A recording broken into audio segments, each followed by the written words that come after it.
Sometimes the best thing you can do is learn to shut up at the right time. One of the most common indicators that someone's green in an artistic medium is overdoing everything. When I was younger, I got a piece of advice from a professional musician. He said you can always tell who mixed a demo. Singers, drummers, bassists, guitar, whoever ended up mixing tended to exaggerate their part. But one of the best skills you can learn in any medium is when not to do your job, or to act with subtlety. And in no place is that more true than when it comes to something I call unsuspecting art. The parts that when done right largely go unnoticed. Editing, color, and especially sound design. Welcome to a 7-part series exploring what makes anime beautiful. My name is Pei, and today we're talking about when silence is deafening. We're going to start with a bit of an anecdote. Back in late 2021, Demon Slayer's technically 3rd season started airing. It was the first season a movie, which they ended up adapting into its 2nd season, and then the Entertainment District arc. The reason this is important is because this is the main point in the show where it started to kind of lose me when it came to writing quality. Specifically, in this 11-episode season, about 4 episodes in, the final fight starts. It is then very long and in many ways incredibly contrived. Demon Slayer had a very similar issue to previous shonen anime, which is how do you go bigger after you've already gone biggest? While this is called power creep in shows like Dragon Ball Z, Bleach, and Naruto, in Demon Slayer it was more of a hype creep. It's hard to keep one-upping incredibly hype moments. I mean, literally, characters that were on their last leg got up one final time, way too many times. It felt like basically everyone got their 2nd and 3rd chances in a way that was very ununiform, especially considering the fact that in the previous movie they actually killed off a character in a way that no one expected. So the stakes of this season were all over the place, and in many ways I found the writing very underwhelming. However, that being said, this is one of the better received arcs in Demon Slayer. And I think there's good reasons why. The antagonists are really compelling. While I struggled with the execution of what felt like synthesized despair, the core idea was really there. To see lovable characters truly on their last leg could have been incredible. And honestly, for a bunch of people it was. But the reason I bring up all of this is because the big finale of the crazy fight happens in the 10th episode. And specifically, the way the 10th episode ends is fantastic. It truly has stuck with me for years. And there's something so interesting to me about the concept of a season of anime that you don't really actually like that much doing something so well that it just sticks with you forever. Specifically, what happens is there's this crazy intense battle that never seems to end. Then finally, just barely, the heroes overcome the bad guys in this last-ditch effort. And while they're struggling to fight the poison coursing through their veins and the injuries they've sustained in the fight, there's one last twist. That overwhelmingly difficult demon that they just defeated self-destructs. There's this crescendoing music as the city's torn to bits, and then it just kind of pulls back, and it just sits there for a second. And then the credits roll. This scene lasts, and I kid you not, for about 2 minutes. It was such a cool moment to let the audience just kind of sit in it after the huge finale. And it's what I would consider to be the toned back level of silence. You see, when I say silence that's deafening, I don't just mean literally. I think there's 4 kind of levels to it. The first being absolute silence, the second being single sound, the third being omission, then the last being toned back. And today we're specifically going to explore all 4 of those levels with examples and how they're used super effectively. So absolute silence is a really good place to start, even before we explore more about sound design as a basic component. One of my favorite examples of this actually comes from Christopher Nolan's Interstellar, specifically arguably the most famous scene from Interstellar, the docking scene. Now there are many sound design choices here that really stand out, the obvious one being one of the most famous songs from one of the most famous composers in one of the most famous movies. But the way the scene starts is what I actually want to talk about. So let's set some context for those who aren't familiar. We follow 2 astronauts played by Anne Hathaway and Matthew McConaughey. They are actively working against one of the primary antagonists in the story, played by Matt Damon, an astronaut whose reckless selfishness is risking a lot of different things. After tons of drama, including leaving Matthew McConaughey's character for dead, Matt Damon is doing something incredibly risky in the primary spaceship, while the other 2 try to talk him down from a vessel outside. Then, in the middle of him explaining why he's taking these risks and them pleading for him not to, there is a moment. Everything goes wrong and they showcase it in complete silence. This is the core of the video. when silence is deafening. The oxymoronic nature of taking a component away from a piece of art to make it bigger and more dynamic. This is the most extreme example: complete silence. Normally, silence in movies is paired with ambient noise, the buzz of a room, chirping of birds, or wind rustling leaves. Ambient noises in a lot of ways are synonymous with silence, but this scene literally has nothing.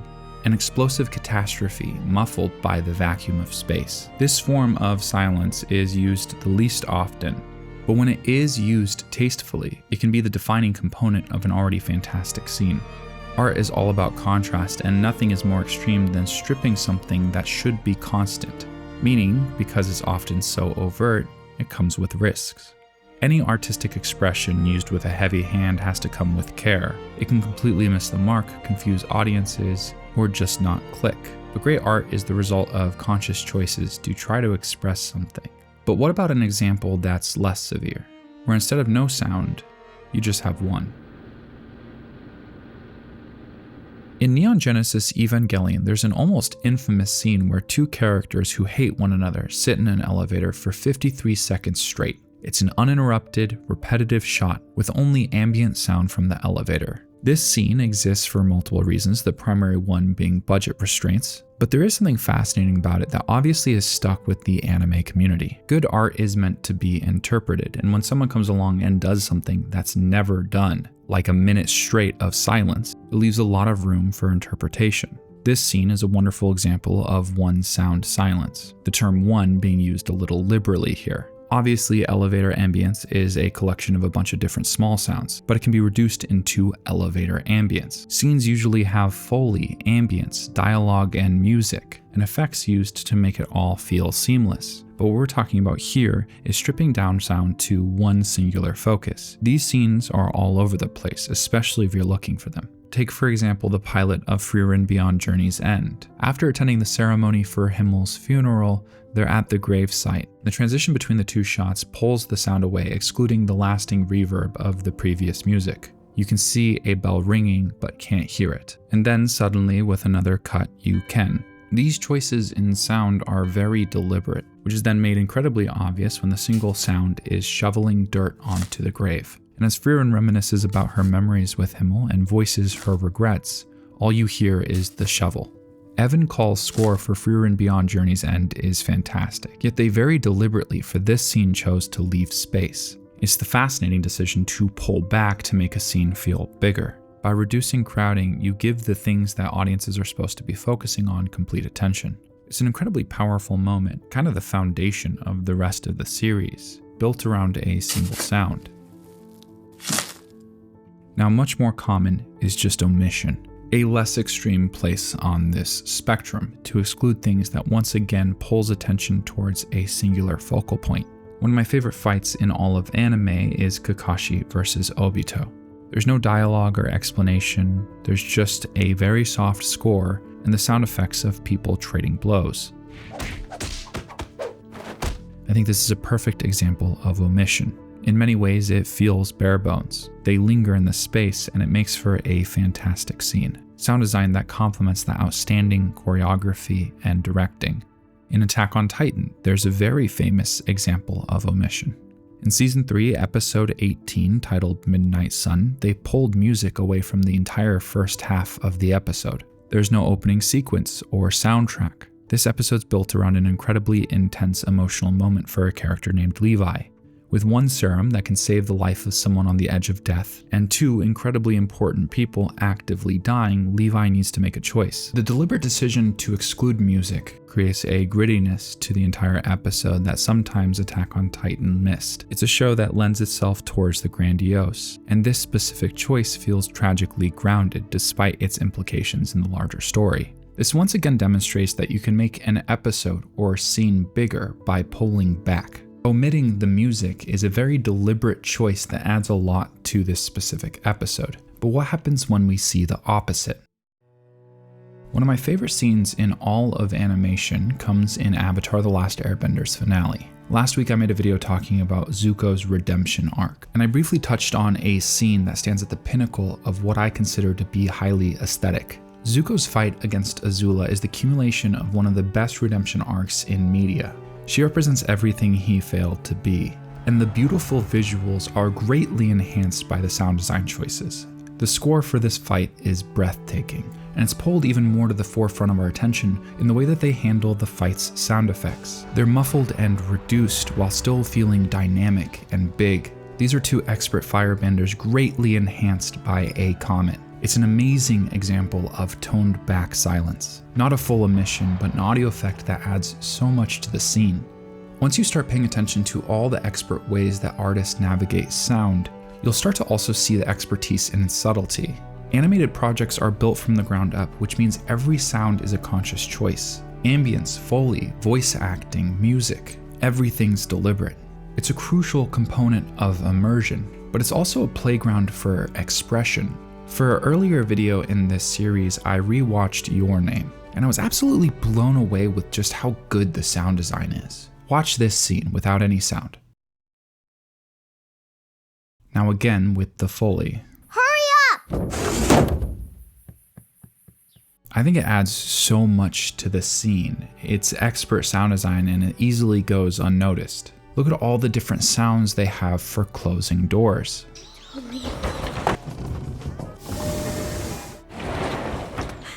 This movie is a fantastic example of solid, simple sound design, from ambience to texture and weight.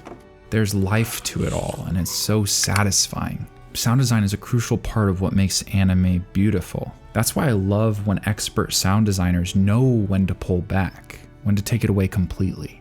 So while we've so far covered the 4 different levels of silence, I want to look at 3 different projects that are expert examples of using this full range of sound design, from moderate subtle use to extreme and overt.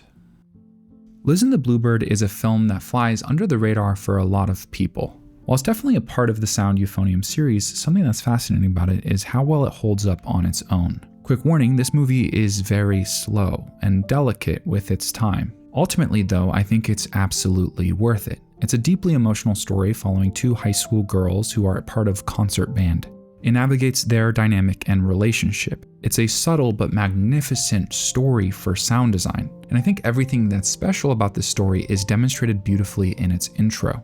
The way it introduces the 2 main characters is fascinating. It falls somewhere between pulled back and omission when it comes to the levels of silence. This scene lasts 5 minutes and 50 seconds. It has 11 lines of dialogue that consist of 29 individual words. Everything's sparse, including the Foley and music. It's light, playful, and incredibly expressive despite that silence. The whole point of the scene is to introduce our 2 primary characters, to learn who they are, and this is expressed through all their little actions as they walk into school together. From drinking out of a water fountain to climbing steps or putting on their school shoes. There's so much personality expressed, and it paints a really clear image. Who are these 2 girls? What are their temperaments? What's their relationship dynamic? You learn so much in just under 6 minutes with so little directly stated. You have a clear dynamic of someone leading and someone following, and a flashback demonstrates that it's been that way for a while. One character is reserved while the other has a literally bouncy personality, kind of like a ponytail that swings back and forth with every step. It sets the groundwork for what I think is an obvious romantic dynamic. And it does it over this beautiful, light, classical soundtrack with footsteps that are literally stepping in sync with the rhythm. It perfectly dances around different types of silence, literally at some point just having ambience. And it does what every good intro should do. It sets a clear tone for what the movie is gonna be. A subtle but beautiful exploration of these 2 fantastic characters.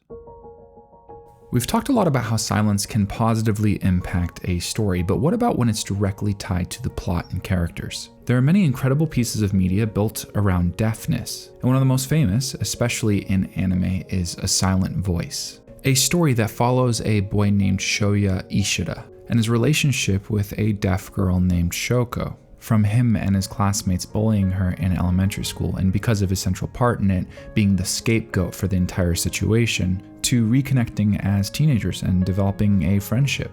This movie, which aired in 2016, is iconic. It's at the peak of what I consider when I think about kind of sad boy anime. There's something deeply emotionally vulnerable about this movie. It navigates things like self-hate and angst in such an elegant way. It's also incredibly non-conforming as far as movie structure goes. It has a runtime of over 2 hours. And like you'd expect in this video, very interesting sound design choices. There's a lot of quiet moments in this movie. One of my favorite examples being that they don't subtitle the sign language used. By not giving the audience information you normally expect, they leave a lot of room for interpretation, forcing the viewer into some of the discomfort that the characters experience. Something this movie does beautifully is humanize Shoko's struggle, the unique challenge of not just deafness but navigating social settings within that. The story explores not only the deep internal strife and struggle of Shoya, but also that of Shoko. This movie does not shy away from mental health struggles, and the impact of those scenes is greatly enhanced by the willingness to leave space. Now that did lead to a very long runtime, especially by anime movie standards. And just like Liz in The Bluebird, this movie flourishes within that space. And of course, the scene where they use silence most aggressively is during the emotional peak of the film. Quick spoiler warning, skip to this timestamp if you want to avoid it. A scene where Shoya catches Shoko as she's jumping from a ledge. Fireworks blasting in the distance, a stupid chair almost ruining it for everyone. Part of the reason I love this scene when watching the movie is it really caught me off guard. It's very easy, almost natural in stories to pay too much attention to the protagonist. So I love the writing decision to shock us, the audience, in the exact same way the main character Shoya is shocked. It ties beautifully into the general moral of the story, which is a deeply emotional exploration of the effects of isolation and self-worth. And while the silence in that scene is used very aggressively, it's everywhere, interspersed in tiny little moments throughout the film. And because of the context, there's a kind of awareness to it that's magnificent. A couple weeks ago, in another video in this series, I was talking about Your Name, another hyper-popular 2016 anime movie. And a lot of people were excited to see the mention of a silent voice, because the impact this film has had has lasted. And I think its sound design is a central component of that impact. So the original reason I wanted to make this video is because of a movie called 100 Meters. It not only has great sound design, but it has some of the most aggressive choices I've seen when it comes to sound design, from the score to the Foley, but especially the use of silence. This movie has crazy aggressive rock soundtracks at time, and to juxtapose that with so much space is really cool, especially since it's done so well. This story follows two boys whose lives diverge and come back together across their life as they pursue, very passionately, sprinting the 100-meter dash.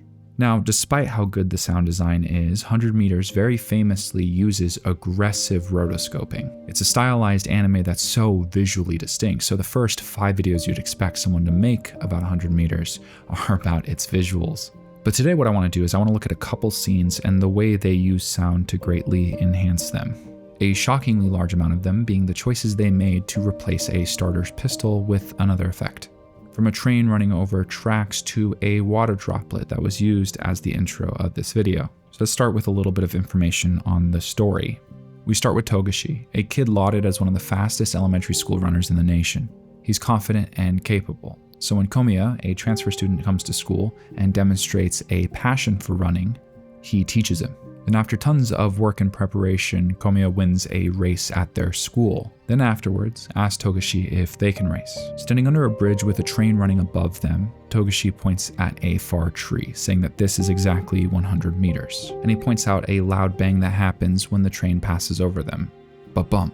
The music then uses that effect as part of its score to represent a beating heart. Slowly, tension is rising. The heart is beating faster. There's a rhythm to it, building and building. Then right before you expect the next beat, it comes in early, and they're off. This movie dances around tension so well, which is especially important given the fact that it's built around this question of what does it mean to dedicate your life to 10 seconds? Training daily, traveling the world, competing on a global level, and then all of that work being determined in the time that's less than these last 3 lines I've said. 10 seconds of racing. But that's not what the life actually is. It involves trials and tribulations, growing up, and determining whether or not you even want to run anymore.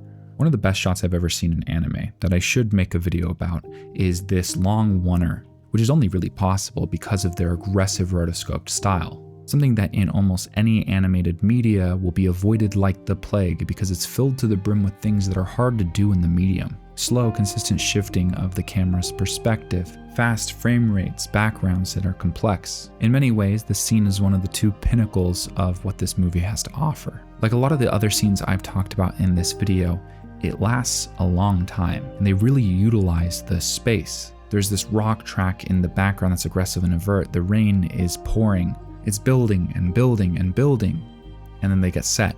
We zoom in and watch water drop from Togashi's hair. And once again, they build a rhythm and then kind of linger in it, just dancing around the anticipation.